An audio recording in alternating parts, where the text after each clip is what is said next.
Big boss ಇಂದ ಯಾಕೆ ಆಚೆ ಬಂದ್ರಿ? ನಾನು ಹೋಗ್ಬೇಕಾದ್ರೆ ನನಗೆ ಒಂದೊಂದು ಕ್ವಶನ್ ಮಾರ್ಕ್ ಇತ್ತು. ನಾನು ಒಳಗಡೆ ನನ್ನ ಬಿಸ್ನೆಸ್ನ ಯಾರು ನೋಡ್ಕೋತಾರೆ?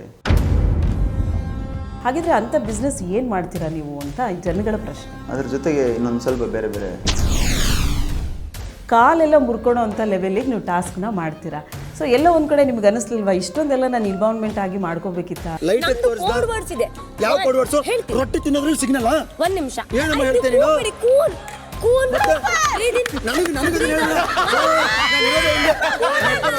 ಈಗ ಹನುಮಂತು ತುಂಬ ಇನ್ನೋಸೆಂಟ್ ಅಲ್ಲ, ಇನ್ನೋಸೆಂಟ್ ಆ ಥರ ಆ್ಯಕ್ಟ್ ಮಾಡ್ತಿದ್ದಾನೆ ಅಂತ ಕೆಲವ್ರು ಕಮೆಂಟ್ ಮಾಡ್ತಿದ್ದಾರೆ. ಅವನು ಮುಗ್ಧ ಅನ್ನೋ ಥರ ನಾಟಕ ಮಾಡ್ತಾನೆ. ಸುಳ್ಳು ಮೇಡಮ್. ಅವನ ಮನಸ್ಸಲ್ಲಿ ಏನಿದೆ ಅದನ್ನು ಡೈರೆಕ್ಟಾಗಿ ಹೇಳ್ತಾನೆ. ಬಿಗ್ ಬಾಸ್ ಗೋಲ್ಡ್ ವೀಕ್ಷಿಸಿ ಇಂದು ಸಂಜೆ 5:27ಕ್ಕೆ.